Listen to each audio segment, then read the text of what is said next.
So the number one lesson I learned from four of my staff members quitting in the span of 2 weeks is, hey, how's it going, guys? Thank you to Jimmy here, back with another episode of How to Grow Your Insurance Agency. Today I want to share with you guys my story of how four of my employees quit in the span of 2 weeks and my number one lesson I learned out of all this. So just to let you know what happened here, at my agency, there was a couple producers that were unfortunately doing some unethical actions when it comes to setting up policies, mostly to manipulate the compensation plan to try to make some extra commission. So that was very disappointing. So I did have to let one go. So I did fire one, and then when I did that, and then I also had disciplinary actions for the other one who wasn't doing it as much, but still was involved in this bad behavior. So I had to have some disciplinary actions for her. She may not have liked this, so she quit. So that was two producers. I let one go, and one quit. And then after she quit, there was actually somebody else that was a CSR. She quit as well. So that's a lot of experience. Actually, one was with me for 2.5 years that I fired. The one that quit was with me for over 3.5 years, and the CSR has been with me for a year, so she kind of knows what she's doing by now too. And then to find replacement really fast, I had somebody who already had her license, and after a week she quit. And then hired another person that just started, was new in the insurance business, and she quit as well after a week too. So it was a crazy couple weeks for me. So I lost one producer. Well, I fired one producer, and then four staff members quit. So that's a total of five people that changed around in my office that actually is no longer here. Probably combined with those two producers, they were probably doing about 35 to 45K in premium per month. And yeah, I shouldn't really go into details, and I could, but it wasn't a great situation. It was very stressful. The rest of my team was very slammed. None of them really did it the right way as far as giving me notice or anything like that. So it was a tough challenge for me, but I wanted to go with you guys. You know, how do you deal with quitters? It doesn't happen to me often. Actually, it hadn't happened to me for a couple of years. So when it happened to me like this, it was a great learning experience. So that's why I wanted to share with you guys today. So number one, how to deal with quitters. I would say number one is take full accountability. Okay, we could blame them. We could say, "Hey, poor me," but we have to take accountability on why this happened. It was, basically my fault that they quit. Maybe I didn't talk about the importance of ethics enough, so they didn't have this bad behavior. So that's something that I'm definitely talking to my staff members about all the time, about doing the right things and having integrity. I think also my leadership style, maybe it was just too nice. So being too nice, they felt like I wouldn't have any consequences or disciplinary actions. Maybe they're caught off guard, and that they didn't like that because maybe my leadership style adjusted a little too suddenly, and I should have corrected bad behaviors or other things. Um, because one of them was always late and always calling off and not coming back from lunch and things like that. And I had some disciplinary actions with her too, and that's when she actually quit too. So maybe not having the disciplinary actions more frequently and more early on in their careers made them act this way, where they didn't like it when bad news came their way. And yeah, that's the way I look at it, because you want to have control in the situation. If you don't have take accountability, then you lose control. You give it to others. So I want to feel like, hey, it was my fault, because even though it kind of sucks to say that to myself, it makes me feel better, because then I feel like I could control the situation better in the future. So if I didn't want this to happen, this it could happen. And in a way, it almost seems weird, where because all the people that quit, four of them, were all the people I wouldn't mind. I wouldn't mind the least quitting. They weren't the top performers. They weren't people I value the most at my agency. And maybe I had some a little looking at the profitability issues. Maybe I thought maybe my payroll numbers were getting a little too high, and then maybe I was looking for something, a change, where I wanted more ethical and more hardworking people at my agency. So I do feel like taking accountability and feeling like you're in control is going to make you feel better when you do have quitters. Number two, you want to become completely unemotional. It's very difficult, not completely unemotional, but you want to think as objectively as possible and move on as quickly as possible. This one's going to be a very important one because I had some experience in the past where I took things personally, and I got really emotional, and I almost thought about, hey, like this, maybe this isn't for me. This is too hard to find staff and have to train somebody all over again. But now I've learned my lesson. We want to move on as quickly as possible, and just not have a bad attitude about it, because having a bad attitude is going to not be good for business. It's not going to be good for how you talk to your clients or how you treat your existing staff.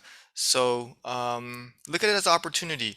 I think one of the books that has really helped me out in my career is Obstacle is the Way by Ryan Holiday.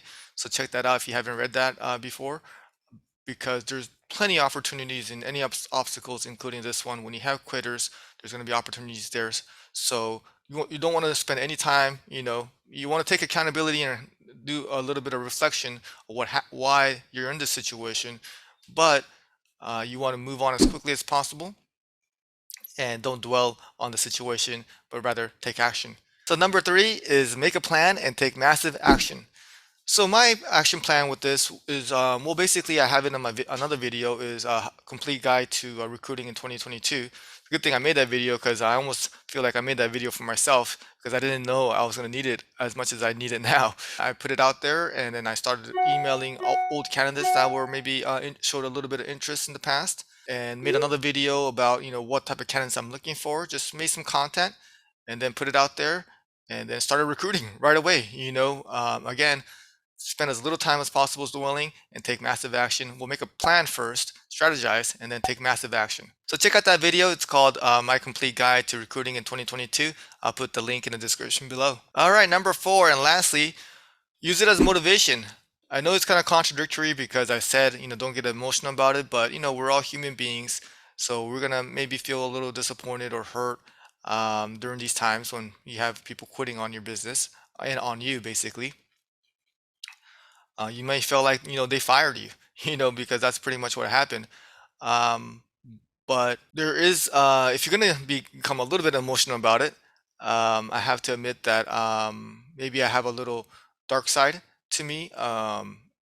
If you haven't read the book Relentless by Tim Grover, he kind of talks about it. But in the dark side, you kind of want to use the situation as motivation and use it to, not that they care, but use it to make it where you may try to get them to feel like they messed up, meaning that you're going to have so much successful people at your agency.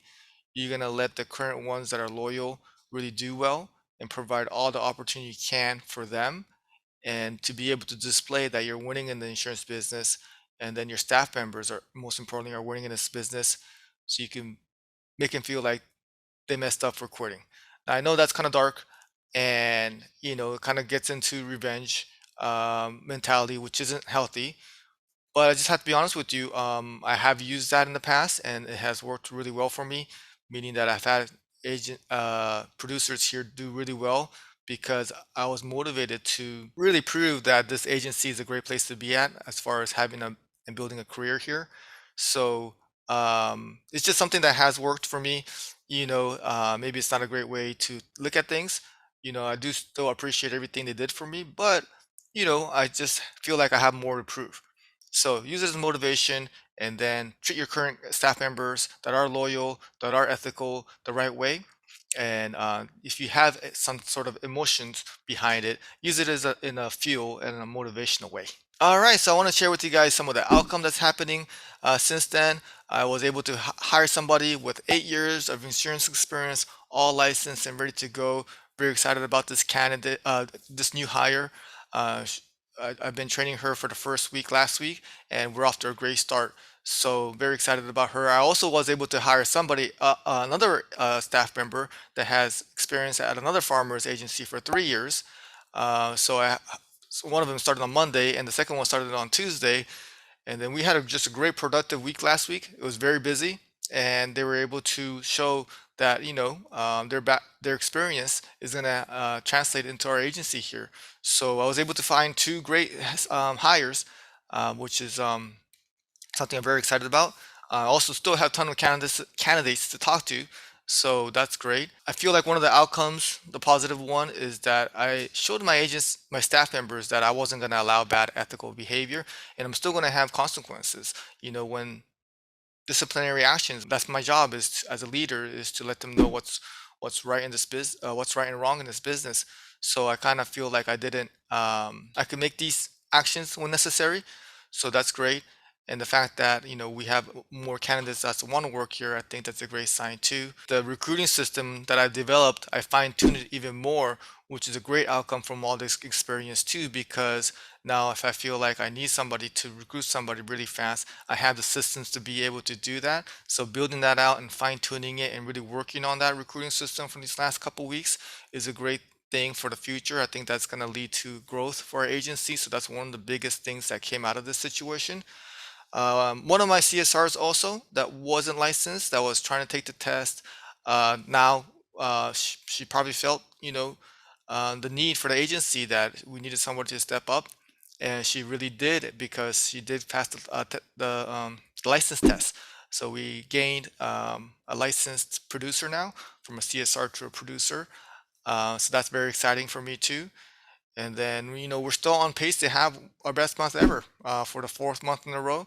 So we're busier, but we're still clicking on all cylinders even after we lost five staff members. And then, it kind of makes me again appreciate my current ones even more. My staff members that's been with me for over 6 years, and one coming in 10 years. So it makes me appreciate them for them, sticking with me this whole time. So now I'm trying to think of maybe a different type of sales contest, some type of promotion for them. So these are some of the positive outcomes that came from this challenging opportunity. So if you're going through some challenges right now, just take massive action, make a plan, don't get emotional, because there are going to be some positive outcomes from this situation that you're maybe in. So the number one lesson I learned from four of my staff members quitting in the span of 2 weeks is to have the ability to constantly get candidates interested in working at your agency. You know, um, that's the most important thing.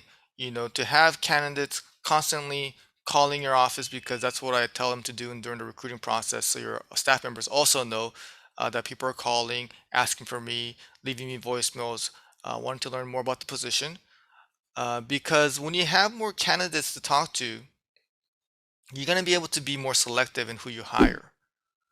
And I do feel like training somebody, motivating somebody is a big part of our duty as agency owners. But a lot of times, people come how they are as far as their attitude and their work ethic goes. Even though you could influence them to a certain degree, it's so much more important to make the right hire first, and then have the training and motivation improve their baseline, where how they are.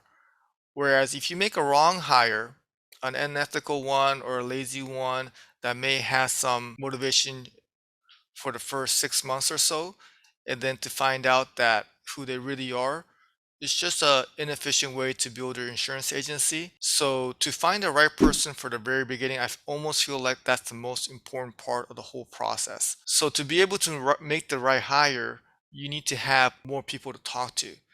So you can be more selective and not just hire somebody just because they have a pulse. That's my number one lesson. I'm gonna keep hiring, even though I don't have that much of a need anymore, because I'm pretty busy with training two new people right now, and that's something that I'm looking forward to in the future too. Is to have a system where I'm not the one doing the training, to maybe find somebody, but that's way down the line here. It's training is such an important job. Also recruiting too. So if I could remove myself from the recruiting and the training process of the agency, then I almost wonder what I'm going to do here. And I like to be busy, but I do know to, down the line, if I want to really scale my agency, to be able to have people at my agency who's helping me out with the recruiting and the training, that is something that I am aware of that I want to be able to do. Just like, in the beginning, I was doing sales and customer service, and I removed myself from those duties. Right now, I'm at the stage here at a $13 million agency. Um, been in the business for 14 years. Down the line, I do have visions of removing my situation and having somebody else do the recruiting and training, which is a difficult job, but that is something that I'm aware of. All right, so that's it. So that's how I deal with quitters.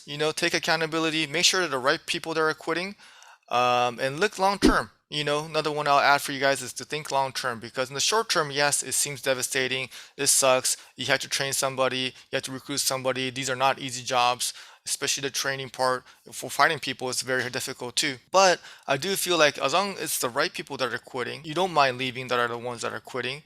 Then in the short term, it's a tough situation.